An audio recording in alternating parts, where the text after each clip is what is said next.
Hello, and welcome to Region Locked.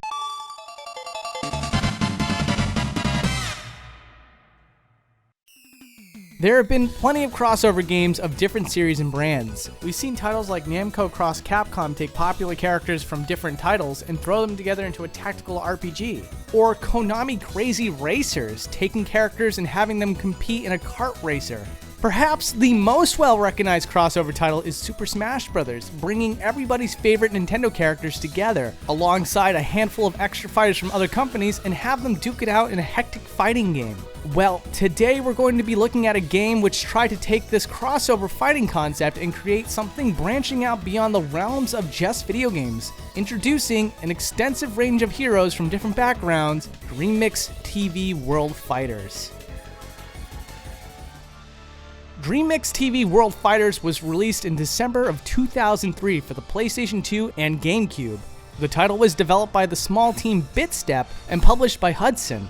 The game crosses over characters from not just Hudson and Konami, but also a variety of toy lines created by the company Takara. The game's story involves the television program World Fighters, which has been struggling to garner wide recognition from audiences, and the station which airs the show, DreamMix TV. The show's hosts, Mujo and Haruna, have been informed that it is up to them to increase the viewership of their show, otherwise they will see the program cancelled. The duo come up with a cunning plan, pitting a variety of different superstars from across a wide range of realities against one another in physical combat. It's their hope that with such a wide range of fans from all of these different universes, their ratings are sure to skyrocket. DreamMix TV World Fighters allows up to 4-player competitive play, taking place on a 2D plane similar to Super Smash Bros., though differing a bit in how the player battles. Up to 4 fighters must simultaneously compete in combat in either free-for-all or team-based fights. At the beginning of a battle, coins are distributed across the stage, which must be collected before they disappear. These coins will determine how much health a character will have for their fight. Characters are not just able to perform basic melee attacks, but also utilize throws as well as a number of special moves. These of course vary between characters, and by hitting an opponent, coins will spill from the character, disappearing almost instantly, though particularly fast players may be able to retrieve these coins and regain some health of their own. Dodges can be performed while airborne, while guarding has to take place on the ground. Guarding will protect the player against most attacks, but are unable to block throws. The player must also grab ledges from their underside, or stage elements such as ropes, which the player is unable to stand on. Stages can often contain hazards as to be expected, which can also cause damage to the fighters. After a player has had their health completely depleted, they will be knocked to the ground, entering a state known as Super Pinch. In this state, their Kayara Dama, or soul, expels from their body, leaving them shrunken in size and unable to deal damage. If the player is able to retrieve their lost soul, they can return to a normal state and jump back into the fray, though they will of course have little health and be vulnerable to falling back into a super pinch. If any other fighter is able to collect the lost soul before the rightful owner, the soulless player will be knocked out of the fight. This doesn't mean that they simply sit out a battle, as they can still move around the arena and interfere with the remaining combatants. And the last player standing is deemed the victor. The game's single-player campaign, dubbed World Fighters, sees the player battle across a series of predetermined fights based on their chosen character, that is, before reaching a final boss battle against one of the game's presenters, Mujo. The game's scoring system is presented as the show's ratings, where ratings will fluctuate depending on the player's performance, with a rank based on their average battle rating at the end of the campaign. The game also features a versus mode allowing up to 4 players to compete against one another. Another extra single-player mode is called Caravan and has the player compete within a variety of score-based challenges. These have a wide variety of objectives, such as gathering as many health coins as possible within a certain allotted time, punching away bombs with timers before they reach 0 and explode, collecting 30 souls before the timer runs out, picking up a ball and throwing it at balloons to score points, and collecting coins by hanging to the underside of clouds. The game also features 17 playable fighters, with 6 of them having to be unlocked. These characters come from a variety of series from Hudson, Konami, and Takara. Initially, the player can choose from Hudson's White Bomber from the Bomberman franchise, Master Higgins, the protagonist of the Adventure Island series, Momotaro from the Japanese exclusive Momotaro Densetsu, and Yugo Ogami from Bloody Roar. For Konami, there's Power Pro Kun of the Power Pros baseball series, Simon Belmont from Castlevania, and Twin B. Takara's lineup includes Rika Kayama, a dress-up doll similar to Barbie introduced in Japan in 1967, M121 Mason from the Microman series of toys, Optimus Prime from the Transformers fame, and Tyson Granger from Beyblade. The fighters that can be unlocked are Bingogami from Momotaro Denetsu, Manjimaru Sengoku from the Far East of Eden RPG series, the Moai from Konami's Gradius, Solid Snake from the Metal Gear series, Takara's Asuka from Psygirls, and Megatron from Transformers. Each character also has 4 alternate costumes, such as being able to play as other characters from the Bomberman series, or Snake in his tuxedo, or his appearance as Pliskin in Metal Gear Solid 2: Sons of Liberty. Not only are the playable characters from a variety of series, but so are the game's wide range of stages, including a number of cameo appearances, such as Devastator from Transformers. A library mode is also supplied, which provides information on various characters, stages, and contains a music player. These entries in the library are unlocked after completing the World Fighters campaign, and stage profiles are provided by obtaining A ranks. DreamMix TV also has a lot of interesting technical trivia to share. For the character Optimus Prime, one of his abilities is to transform into a truck.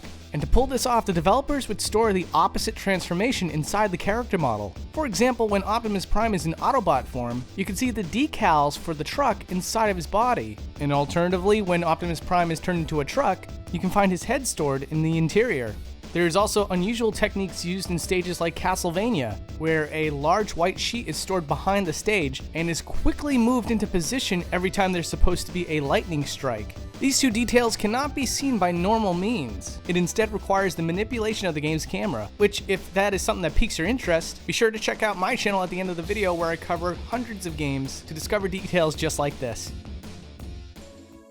At the time of DreamMix TV World Fighters, Konami had an alliance with both Hudson and Takara, having a number of shares within the toy giant and going through the acquisition of Hudson to turn it into a subsidiary of Konami. It's very likely that the game was created as a way of boosting interest in all 3 of the company's brand interests, and as a result, improved brand recognition of companies that Konami held and invested interest in. Response from players was generally mixed, with balance being considered one of the game's major letdowns. In particular, many reviews and even members of staff know that Rika Kayama was considerably overpowered. DreamMix TV World Fighters was the first time that Snake would appear in a fighting game, a fair while before Super Smash Bros. Brawl. Interestingly, within the release of Super Smash Bros. Ultimate, the series now encompasses the characters of both Simon Belmont and Bomberman, though Bomberman is relegated to an assist trophy. Master Higgins, known in Japan as Master Takahashi, is actually based on a real person, Toshiyuki Takahashi, who was even brought in to voice the character in DreamMix, as far as we know, for the first and last time. The original voice actors of Optimus Prime and Megatron also reprised their roles, Tessho Genda and Saizo Kato respectively. This was sadly the last performance for Saizo Kato, as he stepped down from the role in 2007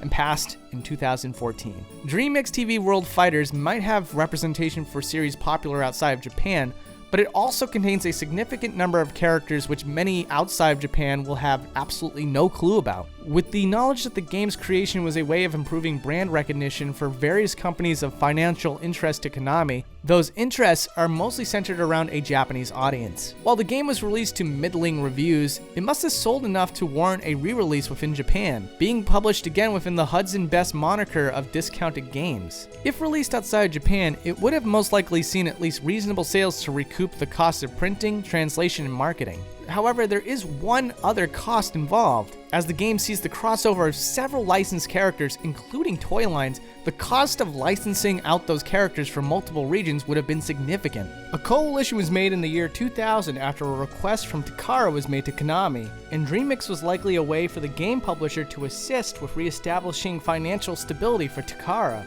In 2005, 5 years after joining forces and 2 years after DreamMix was released, Konami shed their shares of Takara. Their reason for doing so was after 5 years of financial alliance. Konami claimed that Takara failed to deliver on promises. Takara intended to diversify their business plan while consolidating it to be easier for the company to handle. In the partnership's last financial year report, Takara reported a net loss of 15 billion yen, and Konami had a reduction in net profit by 3.3 billion yen. Konami sold off 20,104,000 shares, accounting for a 22.2% stake with Takara, or roughly 1/5.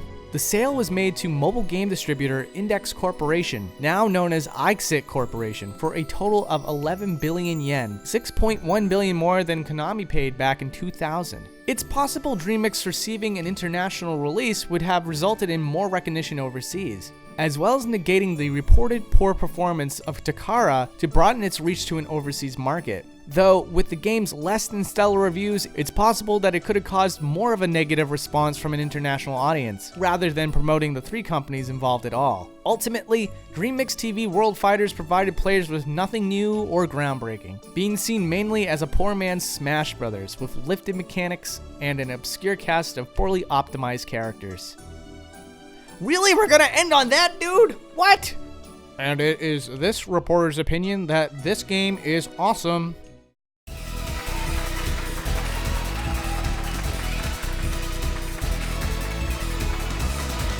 Hello, and welcome to the Three Master Games Patron Soul Market. Yes, the best place to buy a Chad Barnon or Alex Johansson. buy Clefairy or Error 1355 and get Every Lathrop free. Collect all the Patron Souls and fight your friends. It's the best way to get hold of Beatus Varnish and Malcavio. Once you've knocked out the opponent, they will lose a patron. There are 3223222 to collect. It's me, your boy Bear. Awesome Jackie Duke, Cab 1111, and Guillermo Chavez are the rarest. Make sure that you call now and get a shiny Trevor Wooten, Robert Cox, or Jealous on a 7. Gotta Patreon them all. Oof. Thanks to Shesez for joining us for this episode of Region Locked, and a special thank you for providing some of that wonderful Boundary Break trivia. If that really interested you, be sure to check out his channel. The link is down below. Thanks to the wonderful patrons, and of course, a special thanks to you. Yeah, you there. I see you. I don't know where you're from. I don't know where you're going. But please take me with you.